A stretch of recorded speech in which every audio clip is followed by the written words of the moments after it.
राजस्थान के चुनावी रण में जनता ने अपना पावर दिखाया है। जनता के पावर गेम के आगे ना तो केंद्रीय मंत्रियों की चली और ना ही किसी दूसरे बड़े नेता की।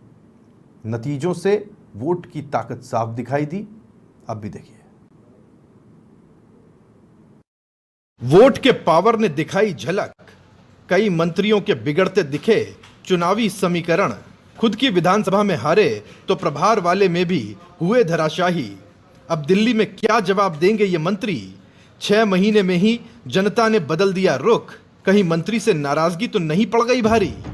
राजस्थान के लोकसभा नतीजों पर अब हर कोई चर्चा कर रहा है। सियासी गलियारे हों या फिर सचिवालय के कमरे, यहां तक कि गांव की चौपालें भी अब इस चर्चा से आबाद दिखाई दे रही हैं। हालांकि भाजपा इस पर मंथन में जुट गई है और विधानसभा वार रिपोर्ट भी तैयार की जा रही है।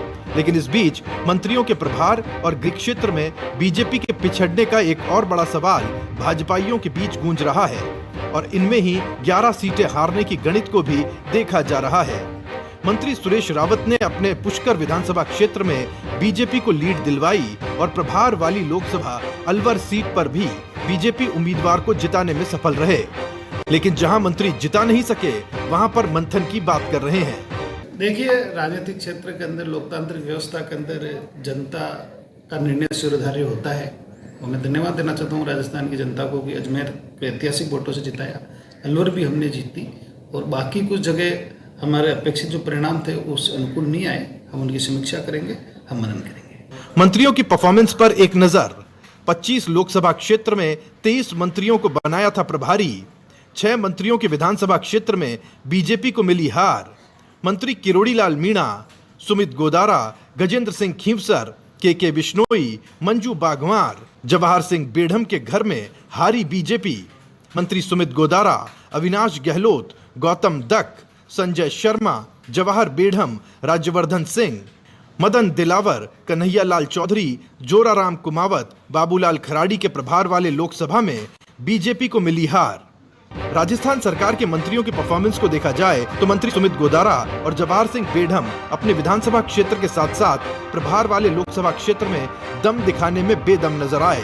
तो उधर जो 11 लोकसभा सीटें बीजेपी ने हारी हैं, उनमें से 10 सीटों पर मंत्रियों को प्रभारी बनाया गया था।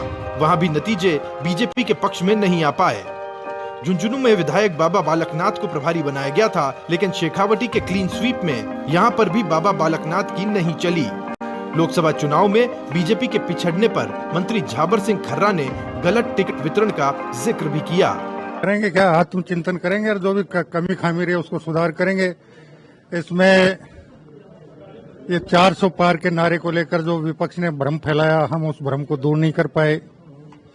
किसान आंदोलन का असर रहा, टिकट बंटवारे की गलतियों का असर रहा, बहुत सी बातें थी जिनका असर रहा।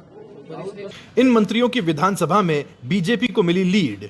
CM Bhajanlal Sharma, BJP 1,61,209, Congress 53,203, Jhabar Singh Kharra, BJP 71,007, Makpa 56,701, Rajyavardhan Rathore, BJP 1,70,377, Congress 89,603, deputy CM Diya Kumari, BJP 1,59,875, Congress 61,365, Sanjay Sharma, BJP 1,03,363, Congress 50,840, Kanhaiya Lal Choudhary, BJP 89,609, Congress 56,340, deputy CM Premchand Bairwa, BJP 80,703, Congress 53,787, Suresh Rawat, BJP 95,780, Congress 52,244, Manju Baghmar, BJP 61,825,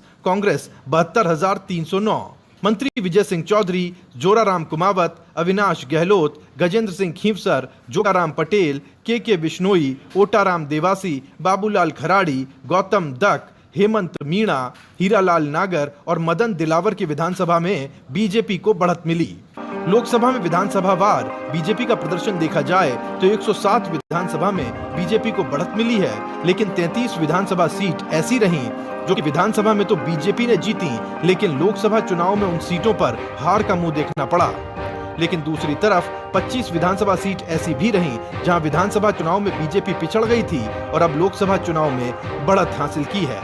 Lok Sabha चुनाव में इस बार राजस्थान में बीजेपी को हुए नुकसान के बाद पार्टी की अंदरूनी सियासत में सुगबुगाहट शुरू हो चुकी है। प्रदेश सरकार के तमाम मंत्रियों को लोकसभा सीटों को जिताने की जिम्मेदारी दी गई थी, लेकिन 11 मंत्री ऐसे थे जिन्होंने अपनी अपनी लोकसभा सीटों पर बीजेपी को जीत दिलाने में कामयाब नहीं हो सके। इतना ही नहीं, भजनलाल सरकार के 6 मंत्री विधानसभा क्षेत्रों में भी पार्टी को जीत नहीं दिला पाए। ऐसे में आगामी दिनों में बीजेपी की अंदरूनी सियासत में सत्ता से संगठन में कई बड़े बदलाव देखने को मिल सकते हैं। माना जा रहा है कि इस पूरे हार के मंथन के बाद में एक पूरी रिपोर्ट कार्ड तैयार किया जाएगा और जिम्मेदार नेताओं की जिम्मेदारी भी तय की जाएगी। ऐसे में ये बात तय है कि आने वाले दिनों में बीजेपी की अंदरूनी सियासत में कई कड़े और बड़े फैसले लिए जा सकते हैं। कैमरा पर्सन भूपेंद्र के साथ अधिराज सिंह, समाचार प्लस, जयपुर।